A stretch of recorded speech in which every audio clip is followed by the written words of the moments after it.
Drive. Now please just drive.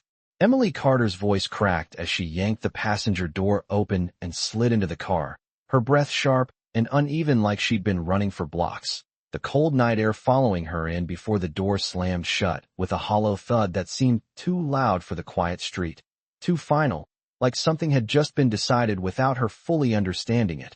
And for a split second, neither of them moved, the dashboard lights casting a dim amber glow across Marcus Reed's hands resting calmly on the wheel, steady hands, still hands, the kind that didn't match the storm building in her chest. And then she looked up, really looked, and the realization hit her like a drop in her stomach.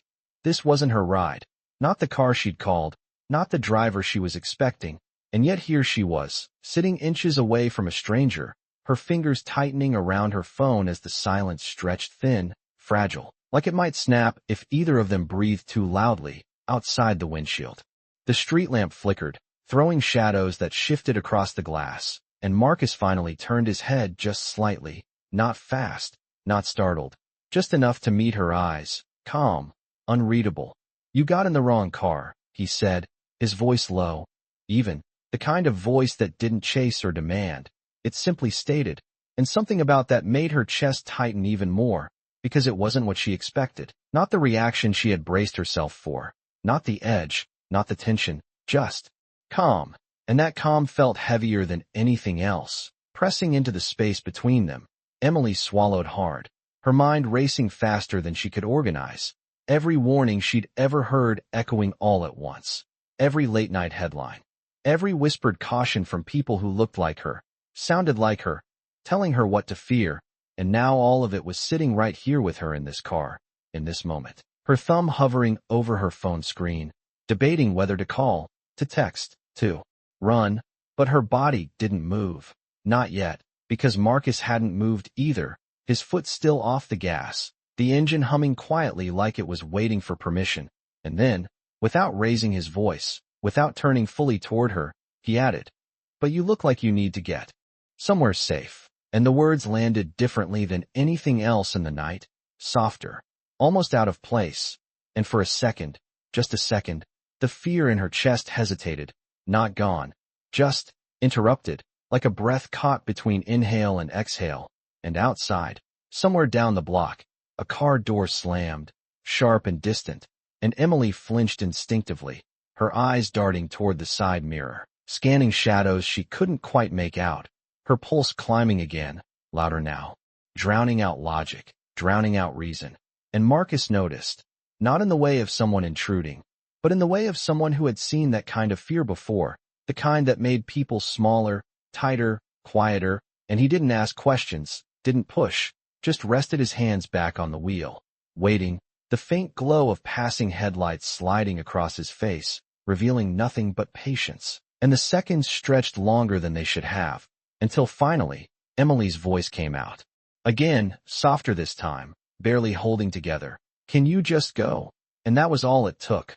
Marcus nodded once, a small motion, almost invisible, and pressed his foot gently onto the gas, the car easing forward into the night, smooth, controlled, like the world outside might be unpredictable, but inside this vehicle, at least for now, there was something steady, something grounded, even if she wasn't ready to trust it yet. The car moved through the quiet streets with a smooth, almost careful rhythm, the kind that did not rush but did not hesitate either. And Emily sat rigid in the passenger seat, her shoulders tight, her knees pulled slightly inward as if trying to take up less space, her phone still clutched in her hand like it was the only solid thing she could hold on to, the glow of the screen reflecting faintly against her face as she kept checking the map, watching the little blue dot move, making sure it was heading somewhere real, somewhere familiar, somewhere she could recognize if things went wrong. And every few seconds her eyes flicked sideways, quick, guarded glances toward Marcus, measuring him without meaning to, searching for something that would confirm what she had been taught to expect, something sharp, something dangerous, but all she found was the steady line of his jaw, the relaxed grip on the steering wheel, the quiet focus of someone who had done this drive 1,000 times before, and it unsettled her more than anything else because it did not match the fear still echoing in her chest. The heater hummed softly, pushing warm air through the vents, carrying a faint scent of coffee and something clean, like fabric that had been washed too many times but cared for anyway. And Marcus reached forward briefly, adjusting the temperature dial without looking at her. A small movement, controlled, intentional, and then his hands returned to the wheel. Both of them. Always both, and the silence stretched again, not empty but full, thick with everything unsaid, until Emily finally spoke, her voice low, cautious. "You are not my driver." And the words felt obvious the second they left her mouth. But she needed to say something, needed to anchor herself in something real. Marcus gave a small nod, eyes still on the road. "No, I am not," he said, simple, direct, and then after a brief pause, "But I can take you wherever you need to go." And there was no pressure in it, no expectation, just an offer placed gently between them. And Emily hesitated, her fingers tightening again around her phone, her mind racing through options she could not quite sort, calling someone, getting out, asking him to stop. But the streets outside were unfamiliar now, darker than she remembered, the sidewalks empty, the storefronts closed. And the idea of stepping back out into that cold uncertainty felt heavier than staying where she was, even if staying came with its own kind of fear. She glanced down at her screen again, the battery icon flashing red, 1%, and her breath caught slightly as the realization settled in. The one thing she had been relying on slipping away, and almost as if he noticed the shift in her posture, Marcus reached into the center console and placed a charging cable gently on the edge of the cup holder, not handing it to her, not crossing into her space, just leaving it there, within reach. "You can use that if you want," he said quietly, and then he returned his hand to the wheel, like it was nothing, like it was not something that could change the balance in the car, but it did, even if just a little. Emily stared at the cable for a moment, her thoughts slowing, her breathing still uneven but less sharp, and carefully, almost cautiously, she picked it up and plugged it into her phone, the screen lighting back to life as the battery icon turned green. And for the first time since she had opened that door, her shoulders dropped just slightly, not fully relaxed, not safe, not yet, but no longer on the edge of breaking. And outside, the city lights began to shift, from scattered street lamps to wider roads, more familiar intersections, and Marcus signaled, calmly, merging into a lane with quiet precision.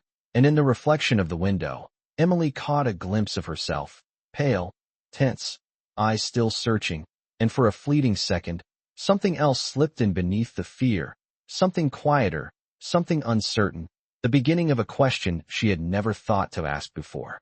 The road stretched ahead in long, quiet lines of asphalt, the city opening up into wider lanes where the traffic lights blinked in slow, patient cycles.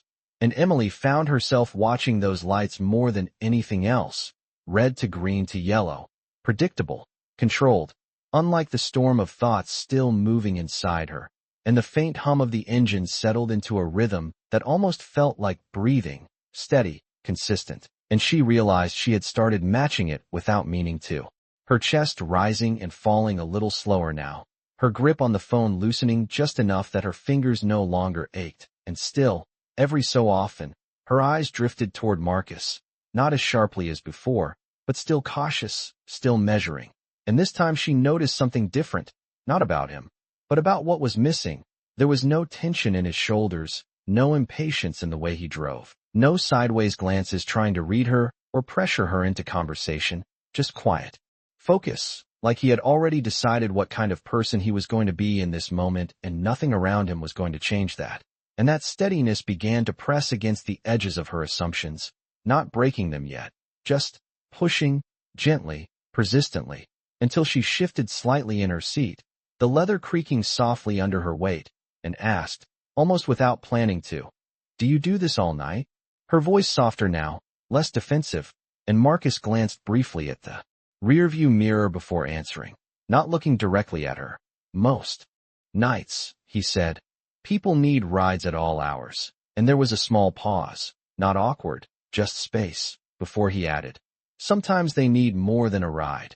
And the words hung there, quiet but heavy, and Emily felt them settle somewhere deeper than she expected, because there was no judgment in them, no implication, just a simple truth spoken like it had been learned the hard way, and she swallowed. her gaze dropping to her hands for a moment. Noticing the faint tremble, she had not fully shaken, and without thinking, she rubbed her thumb across her palm. A small grounding motion she had used since she was a kid, and Marcus noticed again, not directly, but enough that he adjusted the speed slightly, easing the car into a smoother glide as they passed under a series of streetlights that flickered across the windshield in soft pulses of gold and shadow. And then he reached toward the dashboard and lowered the volume of the radio that Emily had not even realized was on, a quiet, instrumental track fading into near silence, leaving only the sound of the tires against the road and the soft rush of air through the vents. And something about that silence felt different now, less like pressure and more like space she could breathe in. And after a few more blocks, she spoke again, this time slower, more deliberate. I thought. But the sentence caught, unfinished, because she was not sure how to say what she had been thinking without hearing it out loud herself, and Marcus did not interrupt, did not fill the gap, just kept driving, giving her the room to either continue or let it go. And after a moment, she shook her head slightly, almost to herself. Never mind, she said quietly. But the words did not disappear. They stayed between them, unspoken but understood in a way that made the air feel heavier and lighter at the same time. And outside, the buildings began to look more familiar. The street signs, ones she recognized now, the kind that made her chest loosen. Just a little more, and she leaned back into the seat for the first time since she had gotten in, not fully relaxed, not completely at ease, but no longer bracing for something that had not come. And in the reflection of the side window, she caught Marcus again, just a glimpse, his profile steady, eyes on the road. And for the first time, she did not immediately look away, because what she saw did not match the story she had carried with her. And that realization, quiet and unsettling, settled in beside her like a second passenger she had not expected. The car continued forward, steady and unhurried. As the city lights grew brighter and more defined, storefronts casting soft reflections across the windshield, and Emily shifted again, this time leaning slightly toward the window, her eyes tracing familiar shapes outside. A grocery store she had passed 100 times, a gas station glowing under fluorescent lights, a row of townhouses lined up like quiet witnesses. And with each passing landmark, the tension inside her loosened just a little more, not disappearing, but changing, reshaping into something she could not quite name. And she let out a slow breath she did not realize she had been holding, her shoulders dropping as her body began to catch up with the reality around her. And then, almost without thinking, she said, "You did not have to stop for me." Her voice softer now, no edge, just a quiet observation, and Marcus gave a small shrug, one hand steady on the wheel while the other adjusted slightly, guiding the car through a gentle turn. "I know," he replied, simple, honest, and that was it. No explanation, no attempt to frame himself as anything more than what he was in that moment. And Emily frowned slightly, not in confusion, but in thought, because she had expected something else, some reason that made sense in the way she understood the world. But his answer did not fit into any of those boxes, and that unsettled her in a different way, one that felt less like fear and more like something being quietly undone. And she glanced down at her phone again, now charging, the screen steady, the map showing they were only a few minutes away from her address. And for a moment, she hesitated, her thumb hovering over the screen as if she might say something more, ask something. But the words stayed just out of reach, and the silence returned, softer now, almost comfortable, broken only by the low hum of the engine and the faint sound of tires passing over seams in the road. And then, as they approached an intersection, the light ahead turned yellow, then red, and Marcus slowed smoothly, bringing the car to a gentle stop, and the stillness that followed felt different from before, not tense, not fragile, just quiet, like a pause that allowed everything to settle. And Emily stared ahead through the windshield, watching the red light glow against the dark sky, and she noticed her reflection faintly layered over it, her face no longer as tight, her eyes no longer darting. And for the first time since she had gotten into the car, she turned her head fully toward Marcus, not a quick glance, not a cautious check, but a real look, and he felt it, just enough to acknowledge it without turning immediately. And when he did finally glance over, it was brief, calm, meeting her eyes without hesitation, without challenge, just presence. And something in that moment shifted, something small but undeniable. And Emily's voice came out quieter than before, almost uncertain. Why would you help someone who was clearly afraid of you? The question hanging in the air, not accusatory, not defensive, just honest. And Marcus looked back to the road as the light turned green, the car beginning to move again, and for a second, he did not answer, as if choosing his words carefully, not to impress, not to explain, but simply to be true.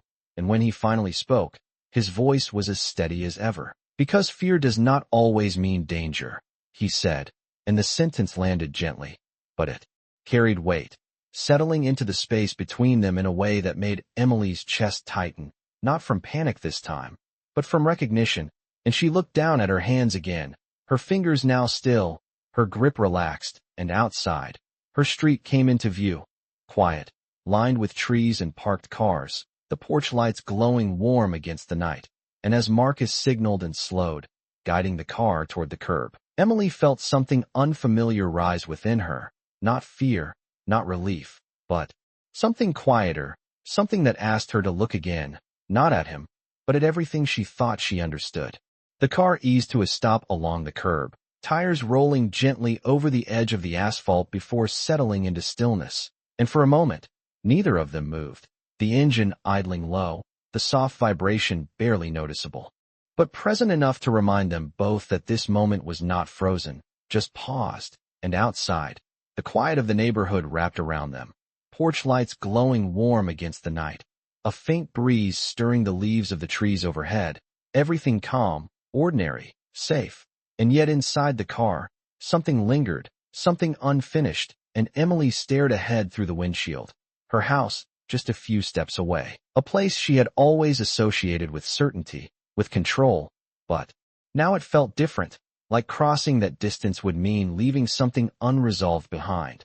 And her fingers tightened slightly around her phone before loosening again, the device now fully alive in her hand, but no longer the shield it had been when she first climbed into the car, and she took a slow breath, then another, as if gathering the courage to face something she had not expected to confront tonight.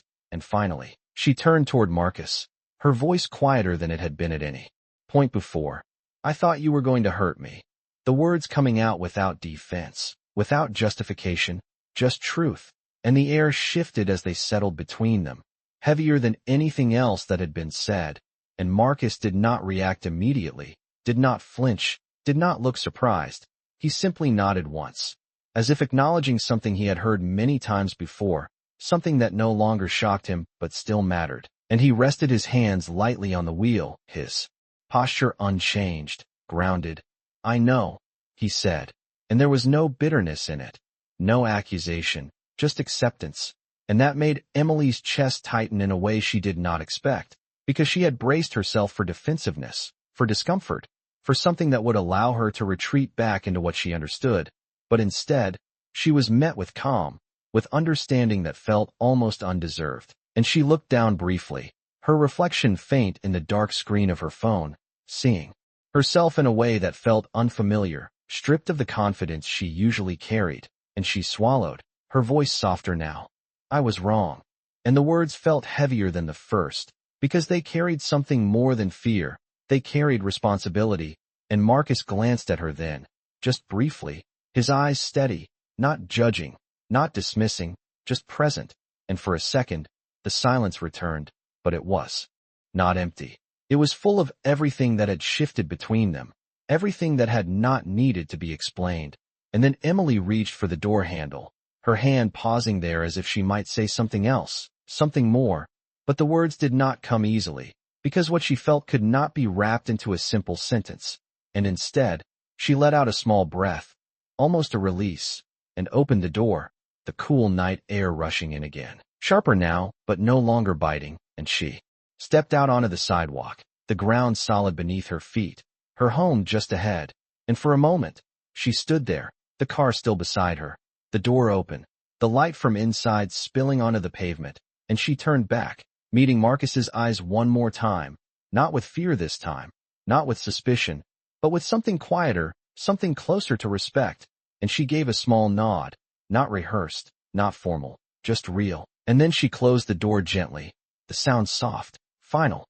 And as the car remained there for a second longer before pulling away, Emily stood in the glow of the porch lights, watching it disappear down the street, her thoughts no longer racing, but shifting, rearranging, like something inside her had been moved out of place, and she knew, even before she walked through her front door, that she would not see the world the same way she had just an hour ago.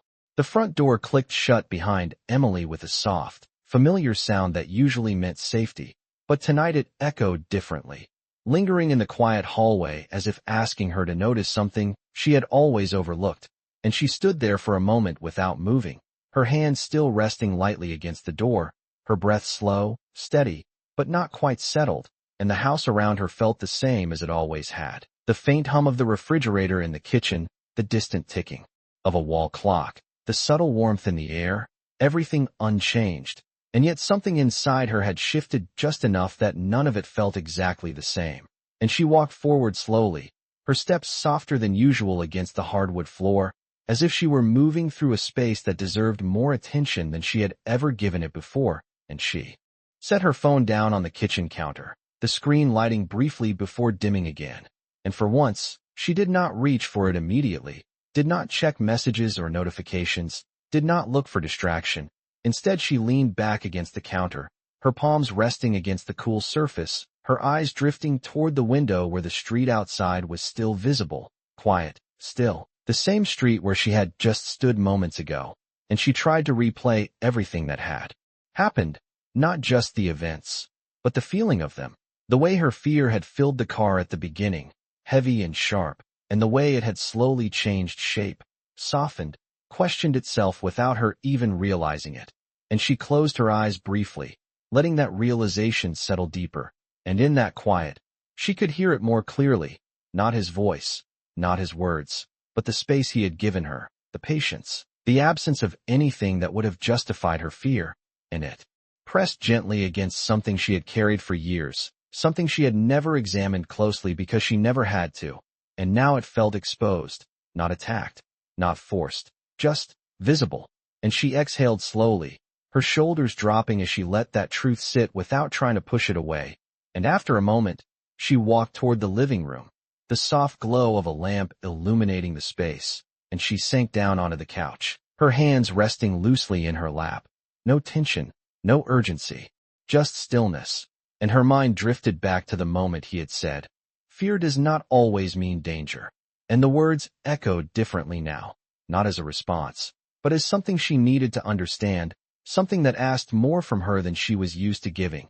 And she stared ahead, her reflection faint in the dark television screen, seeing herself not as she had been earlier, but as she was now, quieter, more aware. And outside, a car passed slowly down the street, its headlights sweeping briefly across the window before fading into the distance, and Emily followed that light with her eyes until it disappeared, leaving behind a silence that felt deeper than before, not empty, but full of something new, something she could not yet name, and she sat there in that silence, not reaching for answers, not trying to resolve it too quickly, just allowing it to exist, and for the first time in a long time, that felt like enough.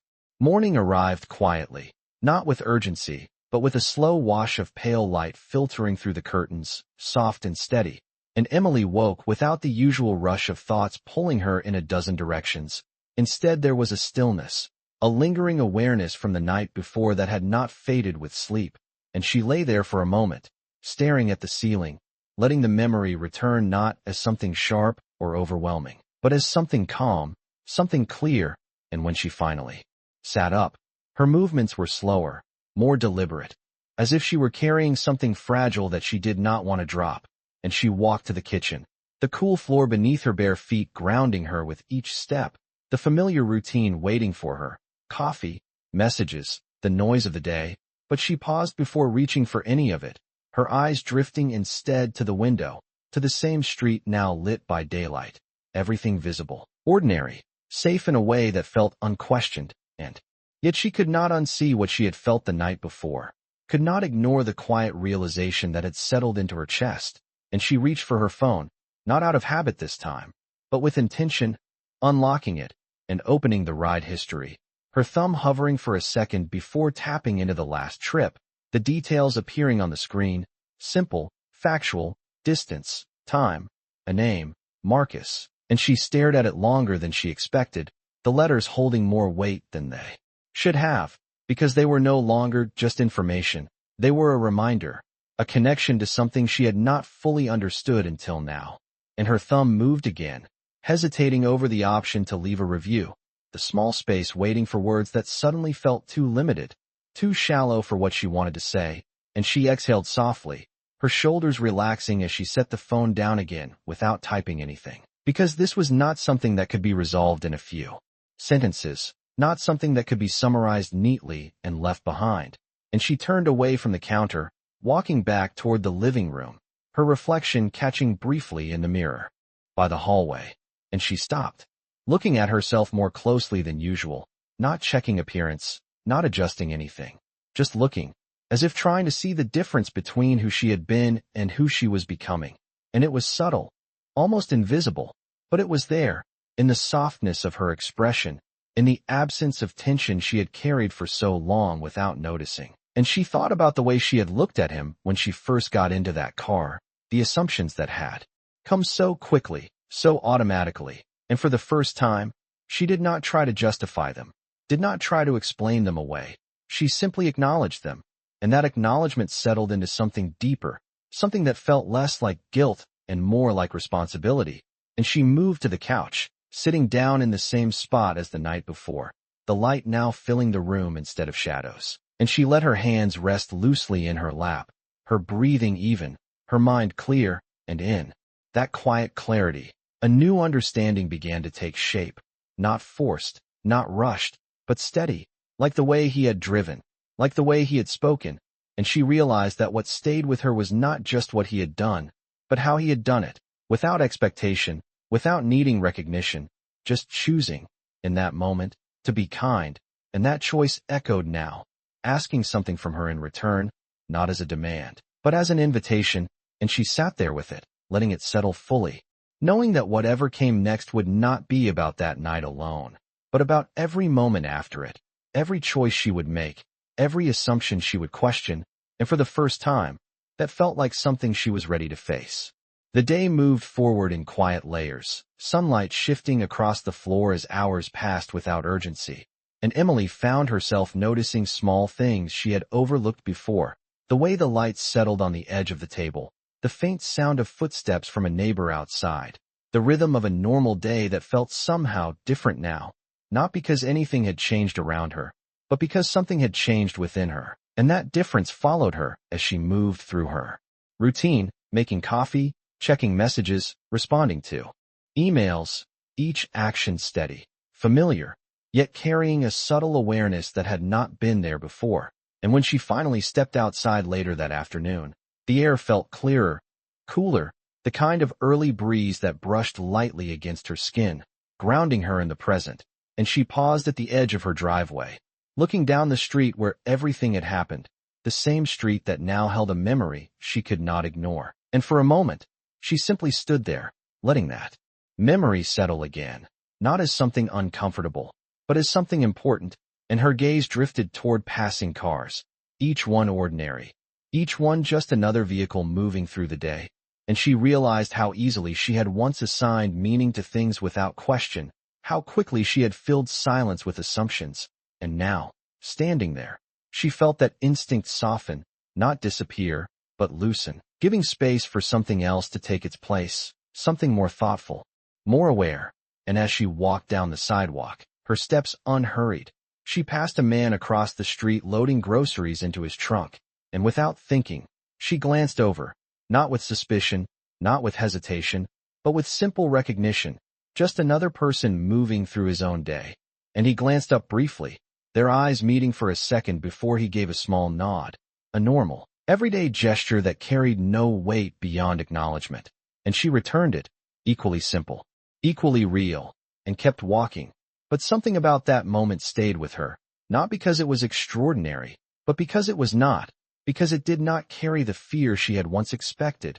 And she reached the corner, stopping as a car passed, the sunlight reflecting off the windshield in a brief flash that made her blink, and in that flash, she remembered the night before, the dim interior of the car, the quiet voice, the steady presence, and she felt a quiet sense of clarity settle into her chest, not loud, not overwhelming, just certain, and she realized that what had changed was not just how she saw one person, but how she chose to see the world around her, how she allowed space for truth instead of assumption. And that realization did not come with a dramatic shift or a sudden declaration. It came with something quieter, something more lasting, a decision made without words. And as she turned back toward her house, the late afternoon light stretching long shadows across the pavement, she carried that decision with her, not as something she needed to prove, but as something she needed to live. And in the stillness of that understanding, she felt something settle into place, not perfectly, not completely, but enough to know that she was no longer standing in the same place she had been before. The evening returned with a quiet familiarity, the sky fading from soft blue into deeper shades of dusk, and Emily stood once again near her window, the same place where she had paused the night before. But this time, there was no tension in her shoulders, no tightness in her chest, just a calm awareness that settled over her like the dim light outside, and she watched as cars passed slowly along the street, their headlights tracing gentle lines across the pavement, each one carrying someone, somewhere, each one a story she could not see. And for a moment, she imagined the car she had been in, the steady hum of the engine, the quiet presence beside her, and she wondered where Marcus was now, what road he was driving, who he might be helping without them even realizing it yet. And the thought did not come with guilt or regret, but with something softer, something closer to gratitude, and she exhaled slowly, her reflection faint in the glass, no longer searching, no longer questioning. In the same way, just present, and outside, a car slowed briefly near her house before continuing on, its movement smooth, unremarkable, and yet she found herself watching it a little longer than necessary, not out of fear, but out of understanding. And she stepped back from the window, the room behind her warm and still, the quiet wrapping around her in a way that felt complete, and she moved toward the hallway, her footsteps light, unhurried, the kind that came from knowing there was no need to rush past anything anymore. And as she passed the mirror, she glanced at her reflection once more, not to check, not to adjust, but simply to see. And this time, what she saw felt steady, grounded, not defined by the assumptions she had carried before, but by something more intentional, something she had chosen, and she continued on, turning off the lights one by one, the house dimming into a peaceful silence. And when she reached the door, she paused for just a second, her hand resting lightly against the handle, remembering the moment she had stood there the night before, the uncertainty, the weight of everything she had not yet understood, and now, that moment felt distant, not because it had disappeared, but because it had changed shape, becoming something she carried forward instead of something she was held back by. And she stepped outside. Briefly, the night air cool against her skin, the street quiet, the same street, and yet it felt different, not because it had changed, but because she had, and she stood there for a moment, listening to the soft rustle of leaves, the distant hum of a passing car, the quiet rhythm of a world that continued without needing to explain itself. And in that stillness, she understood something simple, something clear, that kindness had not come from where she expected, and fear had not meant what she thought it did. And those two truths, quiet but undeniable, settled into her like something that did not need to be spoken to be real. And she turned back toward the house, stepping inside and closing the door gently behind her, the sound soft, final, and the silence that followed was not empty, but full, carrying with it the quiet weight of everything she had learned, everything she would carry forward. And somewhere beyond the reach of her window, a car moved through the night, steady, unhurried, unseen, and for the first time, that thought brought her peace.